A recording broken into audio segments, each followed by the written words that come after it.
Welcome, everybody, to our weekly Sunday Truth Talk. My name is Jona Bryndis. I'm a professional energy healer and energy coach, and I'm going to guide you through subjects that are, like going through our collective for those of you who are energetically aware, energetically sensitive, and try to make a little more sense of things, maybe give you a few tips. Today, I want to talk about energetic stress and the effect on our psyche, on our body, on our energy body, and discuss with you what we can do about this.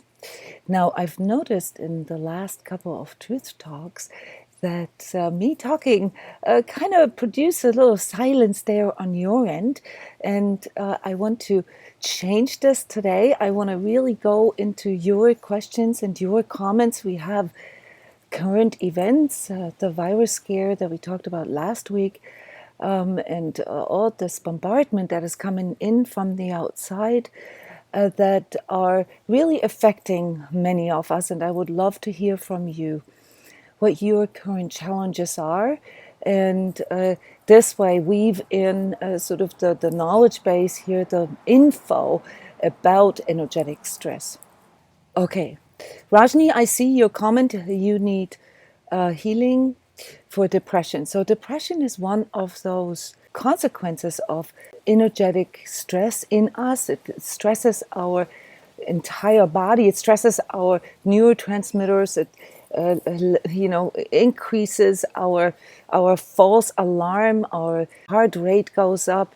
We exert a lot of energy, we can't sleep, and as a consequence of the stress, the body goes into a state of exhaustion, and depression is one of those signs of exhaustion, okay? It puts us into this place of apathy where, we don't really want to do anything anymore, where we don't really want to connect with anything anymore, we just want to cave in. And Rajni, this is something that a lot of people experience right now, so I want you to know that you are not alone. And this is probably the most important information that I can give you right now, is that you are not alone, and that connecting with other people is probably the fastest way for you to self-heal, all right? So there is something in us, all right, and this has to do with our physiology, that produces happy hormones, if you will, neurotransmitters that give us more motivation, that allow us to feel more life force, that come in when we connect with another person. In fact, studies have actually shown that just seeing other people, like right now, is already helping. So this is the right way to go, to connect with people and to connect with other humans that actually have a message that can calm you, that can console you, that can somehow connect you with yourself. So right now, the healing that I can do for you and anyone who feels on the verge of depression is to understand that you are not alone, and that the best healing is to actually connect with someone, to reach out, to talk to someone. And this may sound a bit sarcastic, I don't know where you live, but to actually go out and see other people, not necessarily touch, but it's the touching also produces happy hormones in us. Physical activity is one of the fastest ways that you can balance anxiety and depression, because it gets your life force moving. So if this is not an option for you, then maybe what can work for you is to actually go outside and connect with nature, to tune into, like say the beauty of a sunset, or the energy of a tree, or, just the sight of nature can also do this. Obviously, pets can help with this as well, as sort of emissaries of nature. They can help us to connect. They can connect us with beauty. They can connect us with unconditional love. But depression is really a condition that has to do with the lack of connection, all right? Now, anxiety is a little different. Anxiety, this is the state that most of us probably feeling right now, or at least in form of some kind of elevated inner stress levels, elevated inner tension, comes before depression. So there's a connection between anxiety and depression from an energetic point of view, guys. Namely, that if we stay in anxiety too long, it can pull our energy down into depression. And so, for those of you who do not really feel depressed, but who feel very sort of hyperactive or anxious and worried about what is going on, you are in a place right now where you can do things to prevent yourself from going lower. Okay. When it comes to depression, guys, there is really nothing on the outside that can help you. Even an energy clearing can only temporarily make you feel a little more connected.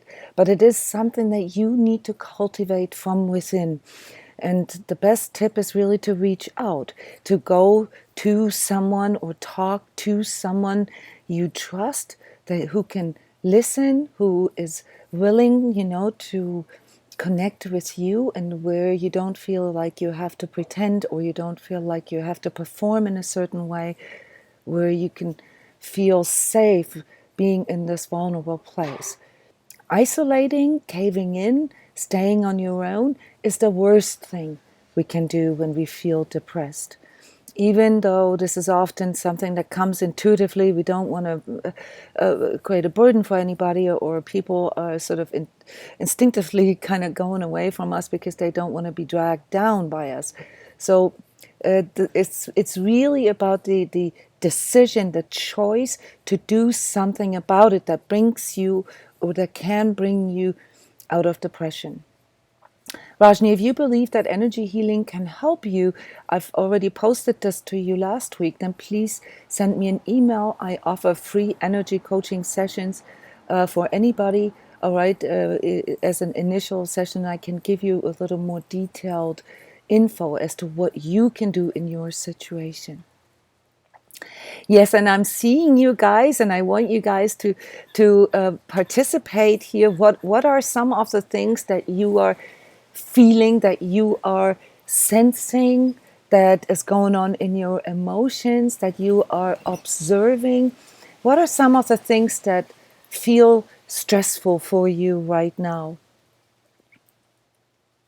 And Rajni, for you as well, what do you feel stressed out about right now? What is it that makes you say that you feel depressed? How does this feel in your body? How does this feel in your emotion? What kind of thoughts do you have? One of the main indicators for anxiety, and then as I already laid out, the long-term consequence of anxiety can lead to depression, is this feeling of a constant threat, and to constantly sort of be on your toes, and having to respond to something. It's like a fire alarm in your house that is constantly going off for no reasons. Every time you put your toaster on, and it creates this constant necessity to either control something or to avoid something, and triggers all these kinds of inner self-talk, that judge the situation, that try to figure out whether you are doing something wrong, or whether you need to do something, and then as a consequence of that, obviously, that maybe what you're doing is not good enough. All right, it comes with, from an energetic point of view, with a very toxic kind of energy, a very negative energy, and that is self-imposed. So it's something that is triggered from outside, but then kind of spreads within you like a virus, if you will, that makes you feel you're not in control, and your thinking and emoting, and also the way your body begins to feel when you are stressed out, is then what leads to further disconnection with yourself.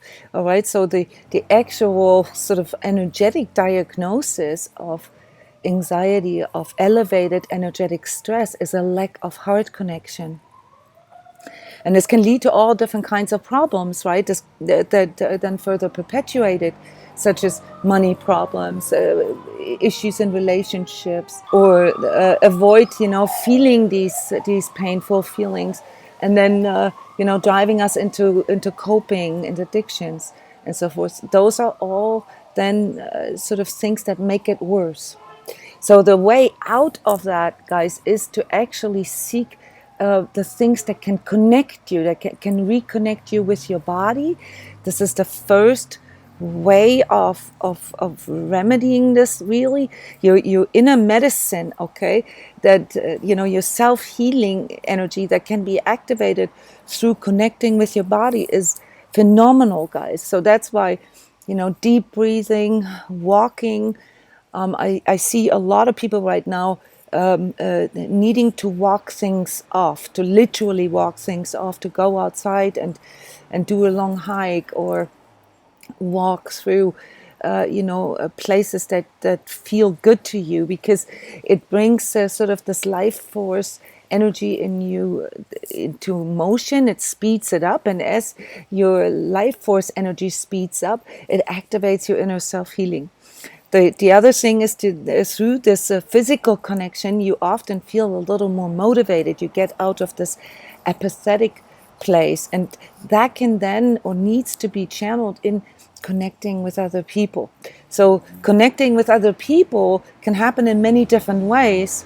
The easiest way, obviously, is through meeting somebody else, but if the situation doesn't allow this, then talking to somebody else, or also writing somebody something, and if that is not an option, even just writing down, journaling how you feel right now, giving your emotions and a way to express, and giving it something that can help you to release those energies, is what I meant earlier with cultivating.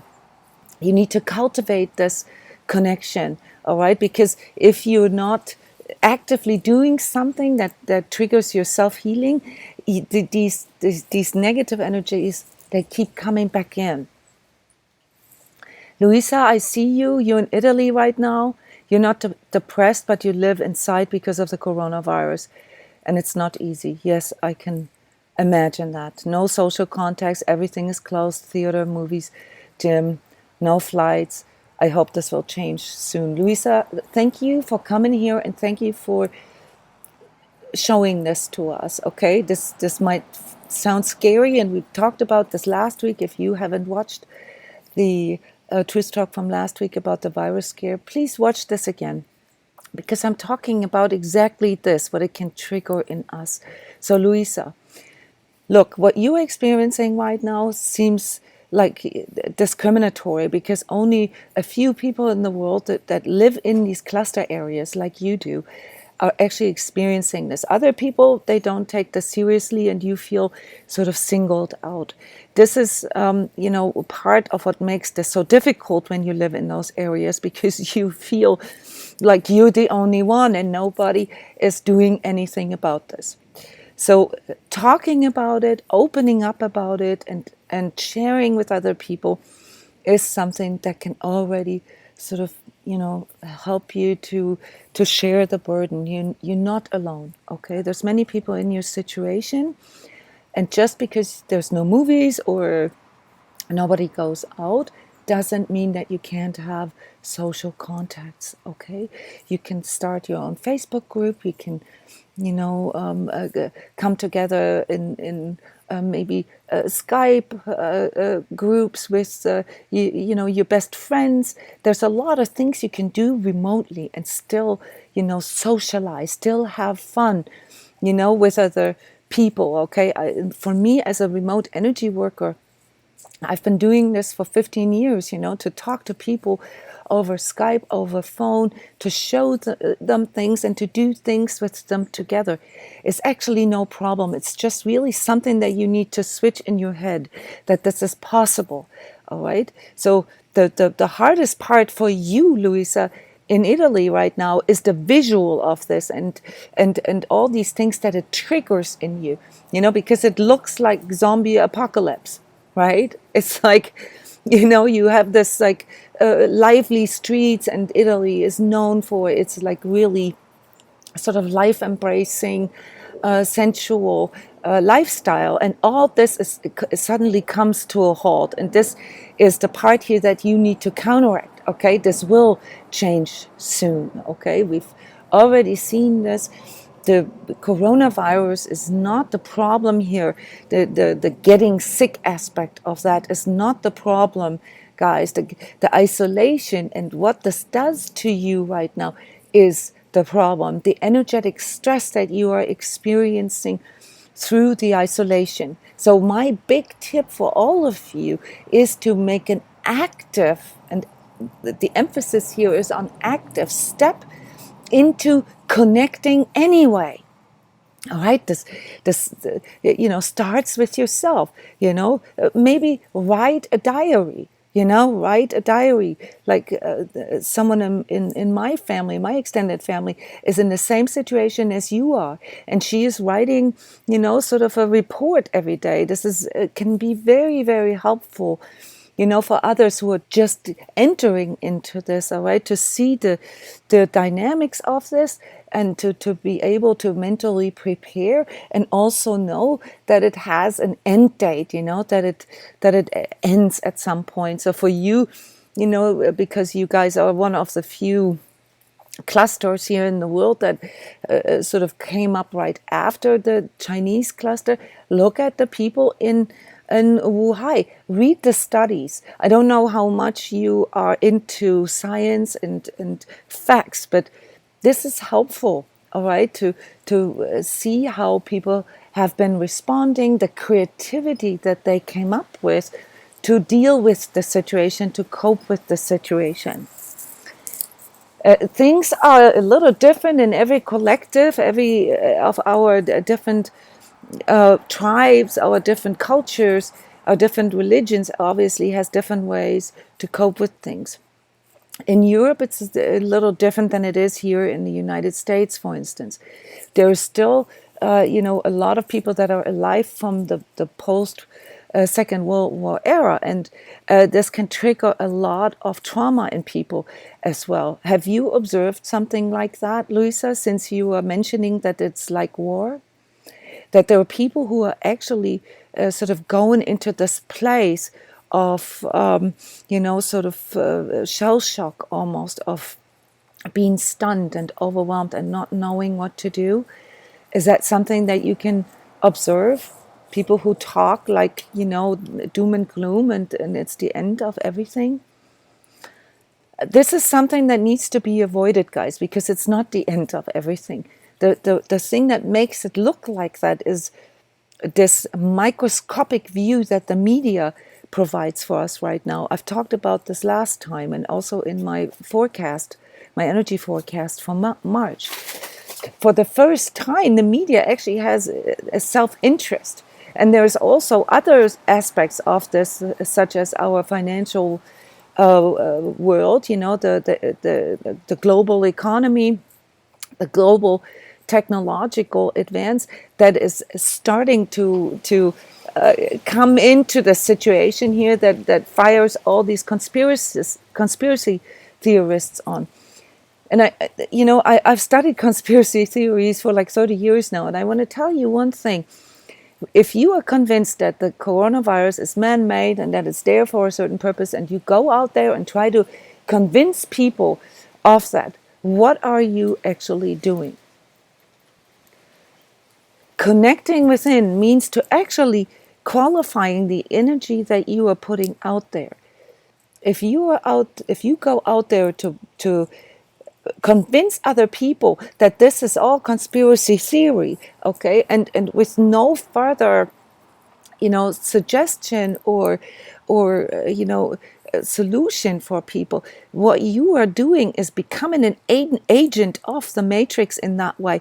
You're becoming an instrument. You're literally driving people into more anxiety that way, because conspiracy theories ultimately are fear-based. They trigger powerlessness in people. So this is not conducive, guys. This is not what this is about, all right? what all this out vibrating your energetic stress or the stress that comes in from the outside is about, to feel and think clearly, to observe and to witness what is happening inside of you, to witness what is happening outside of you, and to counteract it within. All right. So when you get overrun by, say, heart palpitations, sweaty hands, wobbly feet, sort of ADHD, running around like a chicken cut off with a cut off head. Never mind my phrasing here. Checking your news every 5 minutes. All right, then you need to feel how this is actually lowering your energy and how this is actually increasing your energetic stress. You need to actively counteract this. Yes, people are afraid. I can deal with this because I'm used to being by myself. I do yoga and I meditate. Louisa, this is very cool that you have intuitively felt drawn to, all these mindfulness techniques that help you to, balance your own energies. And this is the way to go when it comes to increasing or activating your own self-healing. But don't underestimate the power of connection, all right? Connecting with other people. Maybe you see yourself as an energetically sensitive person or as an empath, and you've always kind of tried to avoid large gatherings of people and other people's energies. I understand this. I come from the same place. But at the same time, I'm also recognizing our own true nature, and that is that we are all designed to connect with another. All right. So even seeing a face, for instance, can help. And movies and virtual realities or augmented realities are not really the solution, because there's something that happens besides, our neurology. There's also something that happens on our heart level when we connect, when we speak truth with other people, like you're doing right now, that can help our energy to rebalance, okay, and to refocus on the things that are important. And it is ultimately the connection with yourself and the expression of this connection with others, that can bring you back into your own power, that can allow you to recognize who you are in this, that you are a soul with a body and not a body with a soul. All right, and that this freedom of thinking and this freedom of sensing and feeling and knowing, sort of where your energy is, that is your magical wand, that is your insurance policy.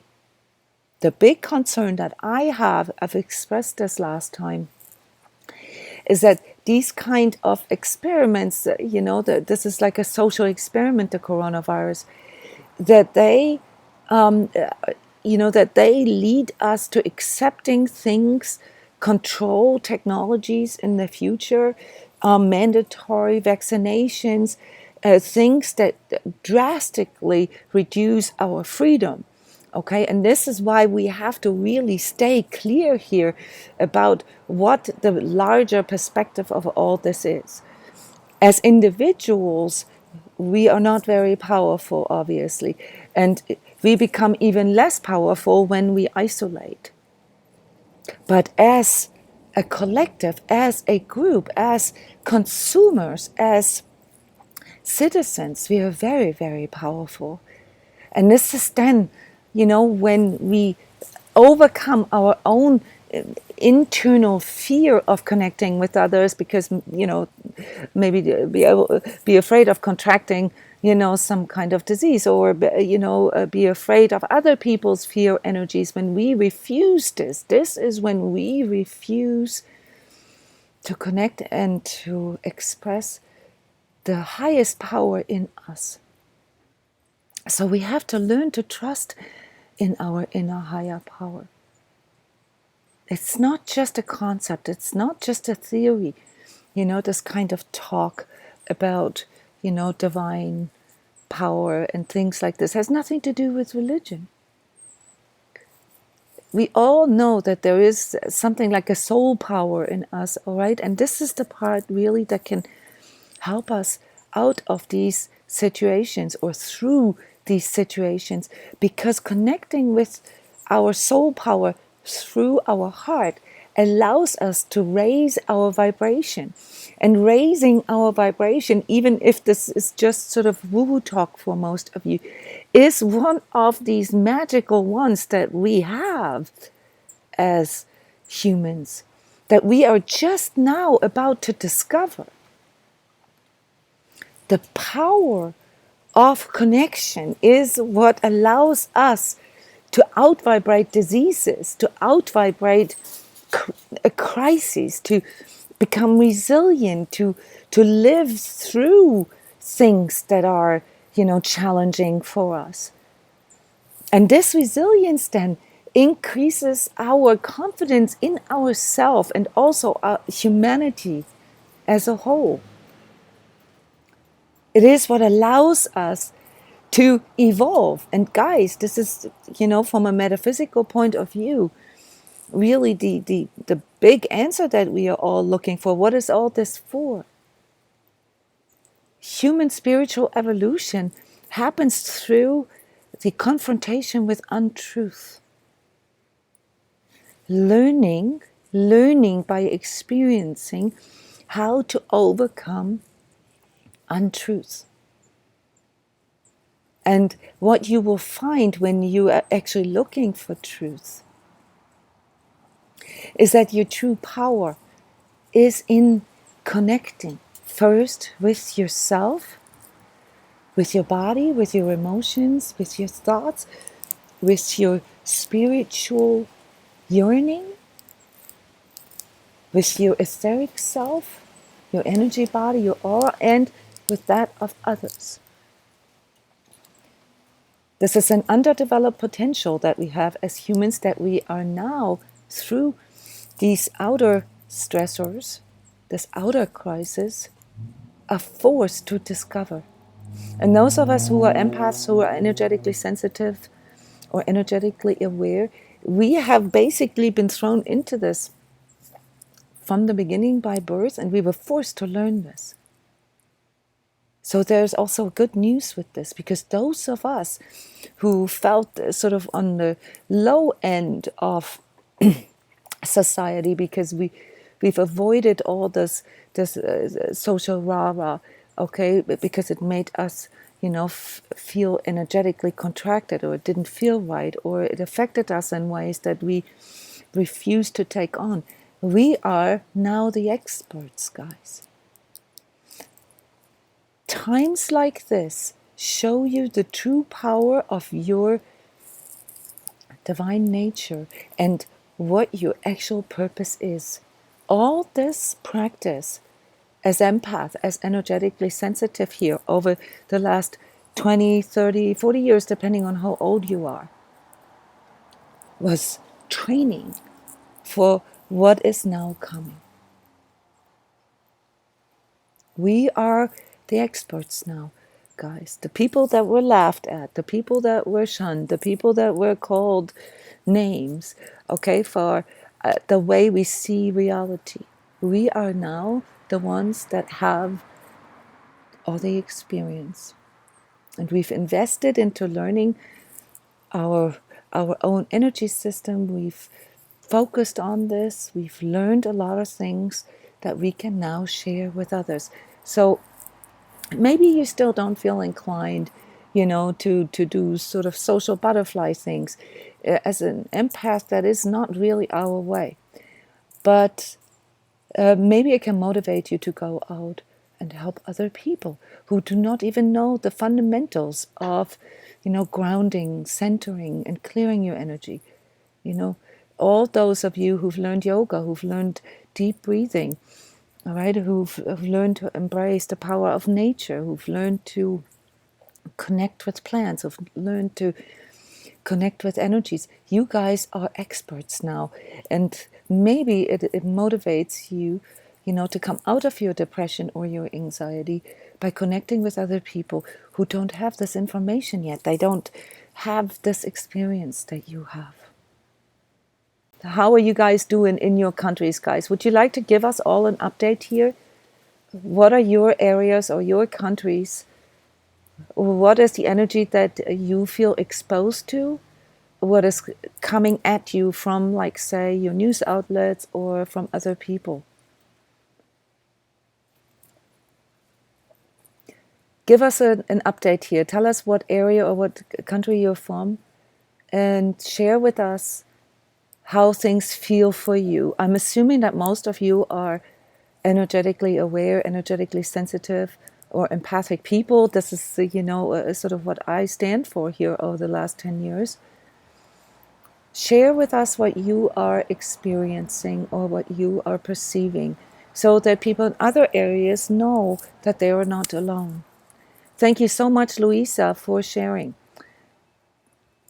You are not singled out, okay?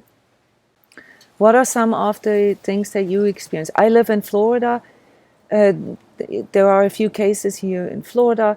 And as a mother, I am expecting that as soon as our larger community here in Central Florida is hit, that schools are going to close. Now, for me and my husband, this isn't a big deal because we have businesses. Our work is from home. And so, whether our child or children stay home or not is not so much of a difference. But a lot of people are not in this fortunate situation. So right now, the biggest scare of people here where I live is that the schools close. Because when the schools close, then people can't go to work. And when people can't go to work, they can't pay their bills. So in some ways here in the United States, this virus scare actually exposes some of these weaknesses here of the American healthcare system and, the overall employment conditions. Okay, so in Denmark, things are starting to close down. Yes, don't touch others. And remember, this is something that I mentioned a few weeks ago, that this is my main concern, because when we stop touching, when we stop connecting with another, it will have the effect that we begin to feel low in energy. We will begin to feel depressed. We will begin to feel, anxious, because our system, our physiology is designed to connect with others. Okay, this is where we get everything, where we get the drive, where we get the motivation, where we get the creativity from. So you can already feel isolation, Annette, in Denmark, even though you are one of the few countries with the fewest cases. Okay? What about the others? Let us talk about this, guys. Do the truth talk here with me and everybody who is watching. Share this burden. Don't eat this in, okay? This is the reason why and really how I wanted to motivate you guys to connect through sharing. Louisa, since you are sort of the expert here right now, what are some of the things that are helping you? You've mentioned you doing yoga with yourself, you meditate. What are some of the things that you can recommend to other people that are being in this situation right now that are helping you? What is helping you? What is your medicine that you can come up with? You guys as self-healers, what is it that you have found out that works for you to calm your energetic stress, to calm your anxiety, to prevent depression? Share with other people. Okay, so Cheryl, you are observing, is this your medicine, hoarding supplies, or is this what you are observing in Canada? Toilet paper, etc. So there is an effect of, sort of feeling prepared that is calming. All right. So yes, we can get supplies for for the case that we have to stay home, especially if we live in more remote areas or in areas where people tend to, go into these panic buys. This can make us feel a little safer. Louisa, you walked around the empty city, and you love to walk, but at the same areas you're not. I love to walk, but in same areas you're not allowed to walk to. Okay, so this is something that I can totally relate to, Louisa, to walk around in an empty city. There's something very cool about this, but we have to be careful with this. This can also be something that can just visually create this sort of apocalyptic feeling in us. But yes, there are places right now that I don't normally go to because they're too crowded for me, that I feel drawn to. We live here in the Disney area, and that's something I did right after September 11th, guys. Seriously, I packed up my little kids and I went to Disney because it was empty, and it was something that helped me to sort of up my energy by just seeing my kids laugh and by seeing them go into this like really sort of life embracing and life expressing mode. Yes, Cheryl, you have a very, very good recommendation, and that is to not watch the news. Yes, especially those of you who have news subscriptions on your phones. You gotta, tone this down. Okay, to be informed about every single this microscopic view, of people somewhere else, okay, is not helpful for you.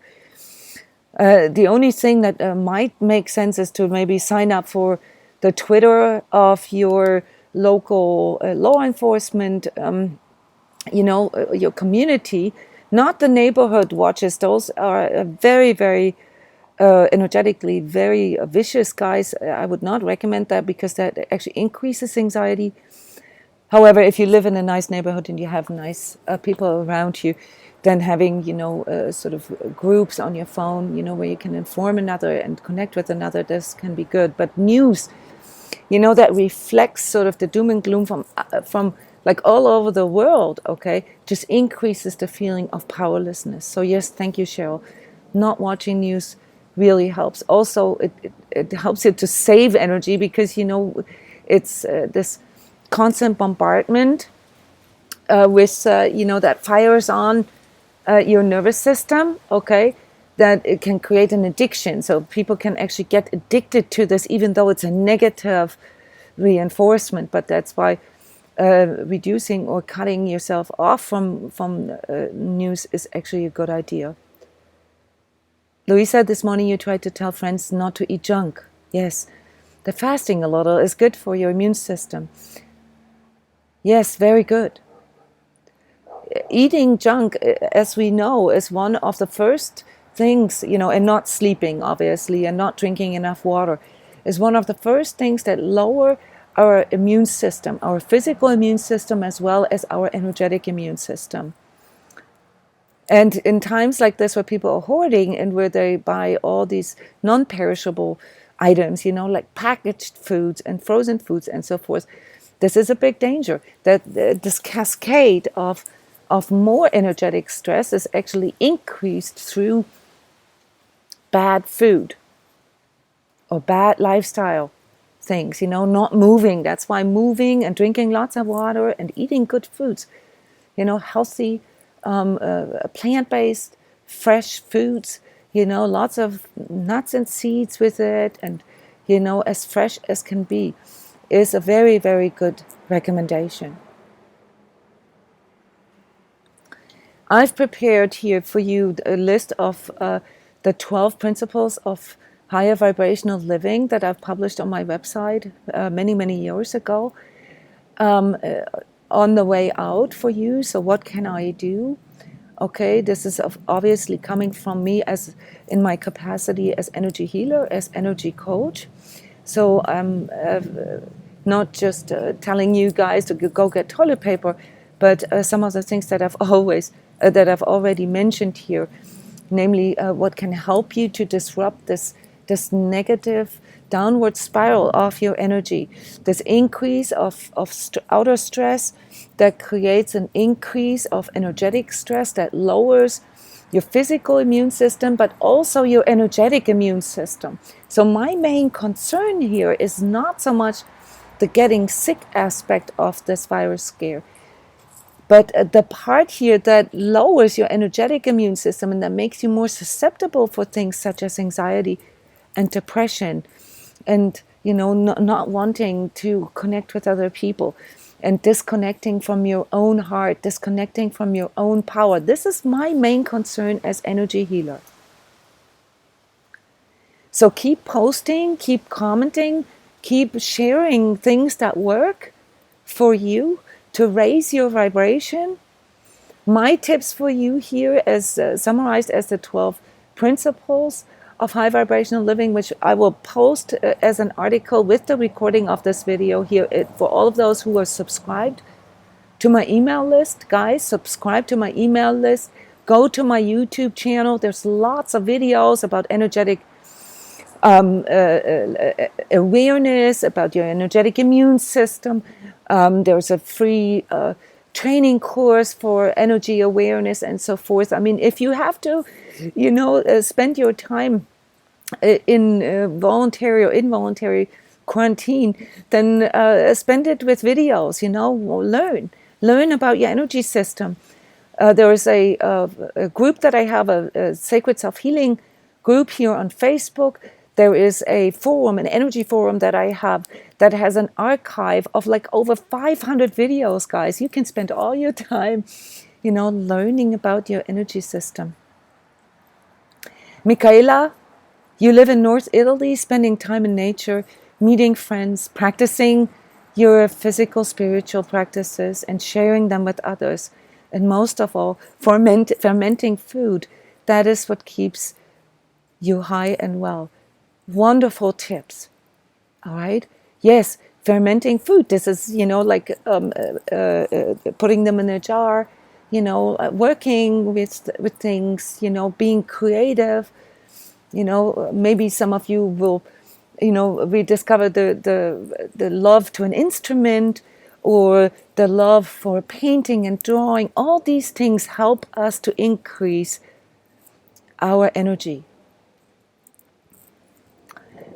So my tips here as an energy healer, the 12 principles of higher vibrational living are: number 1, adjust your inner alignment. Okay, this is like your focus, like what you focus on in life, towards life-supporting energies, and make choices based on this, like really feeling into, does this make me feel that I can expand, or does this make me feel that it makes me contracted, that it makes me feel, does it lower my energy? Even if you don't have a training in energy yet, we can all feel this, all right? To really focus on feeling whether something makes you feel positive or negative.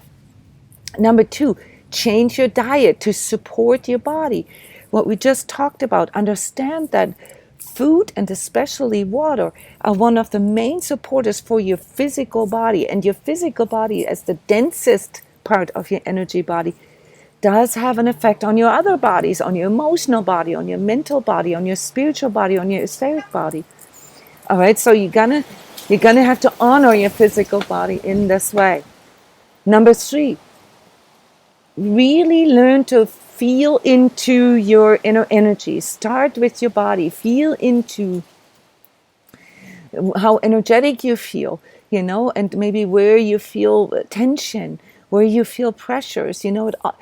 Carrying a burden and feeling stress often starts with, sort of tension in your neck and in your shoulders.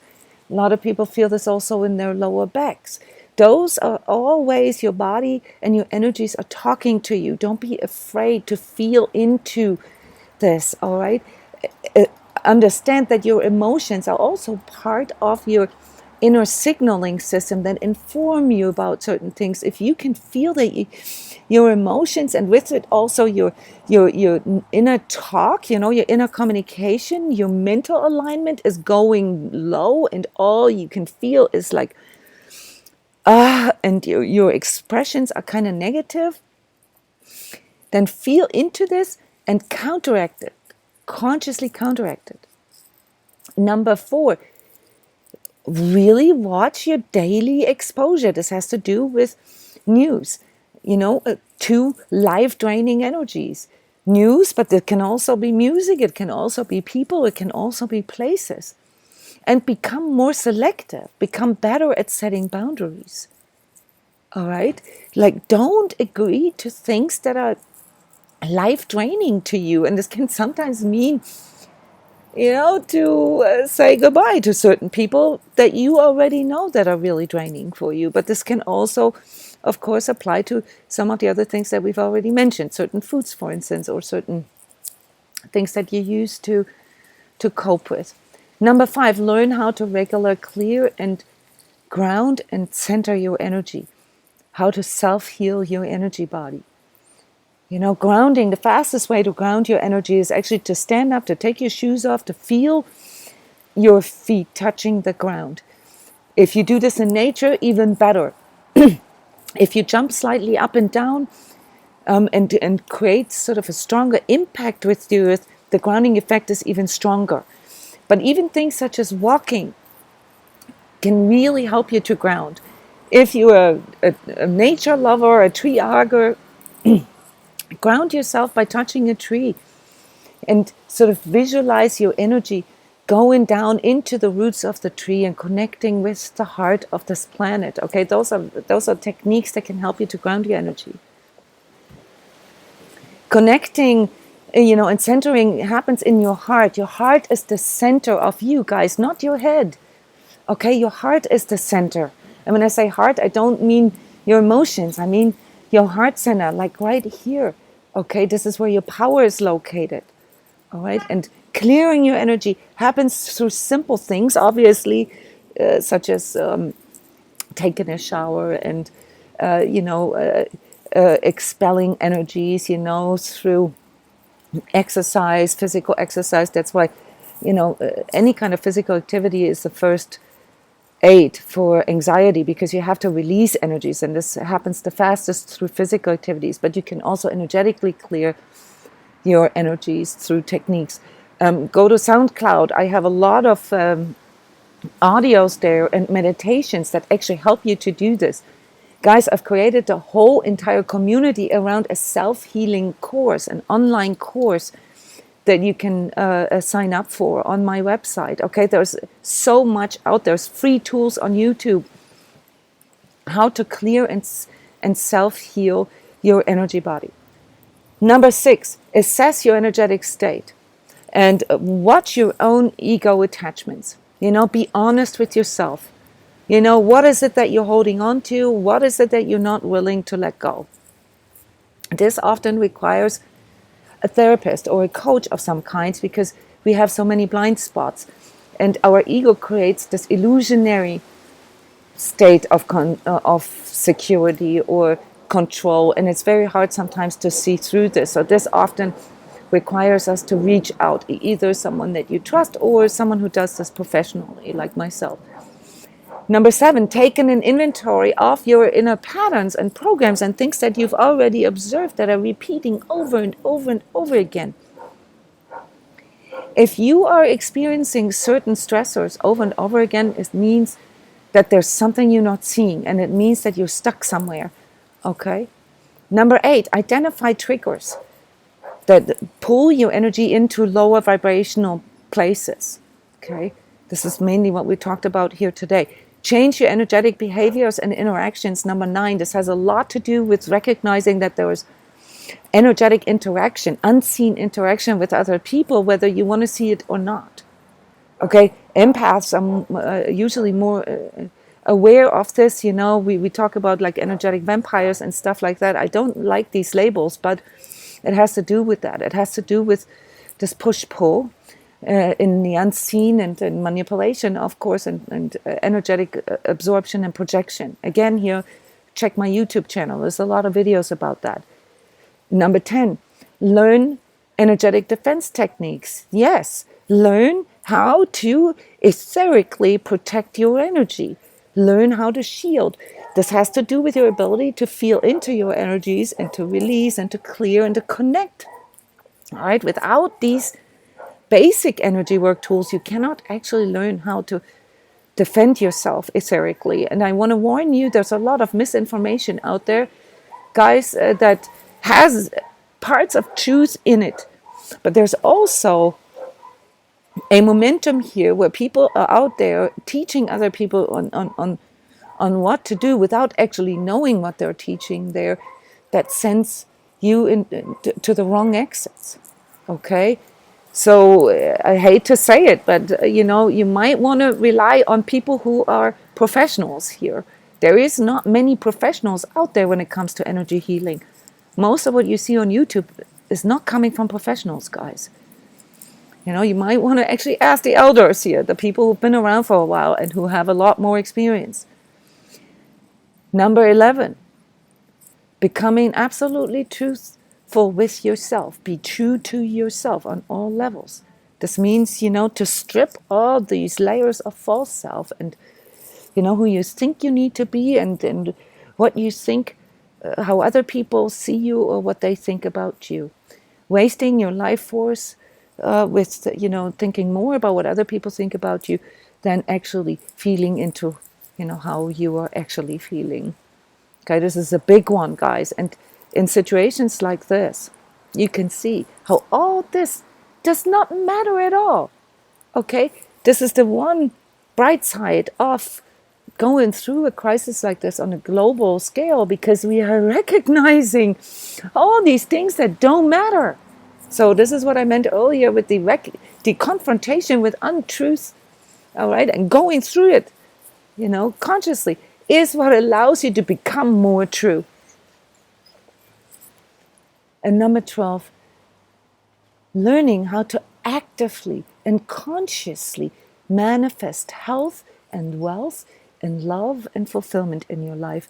And guess what? All these other things that we've talked about here, they lead to this.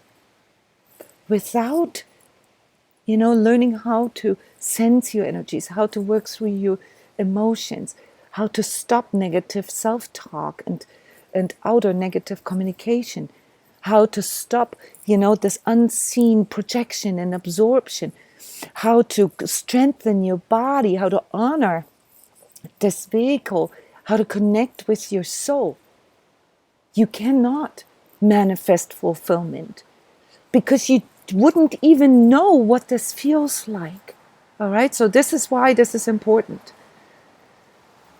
These were just sort of in a really sort of shortcut version, huge subjects in and of itself. Go to YouTube or check the videos here on transCODES Facebook page, or go to the Sacred Self-Healing group in Facebook. I'm posting more and more there here throughout these days. And most and foremost, guys, keep connecting. Walk things off. Drink lots of water, sleep well, eat good food, and connect with others. That is your power. And I'm going to see you next week. And those of you coming, I'm most likely not going to do Instagram again next week. Come here, please, and be ready to share. Be ready to share with others what helps you, what can motivate others to become more creative. Thank you guys for being here. Thank you all for helping others. I see you next week. All the best. Bye-bye.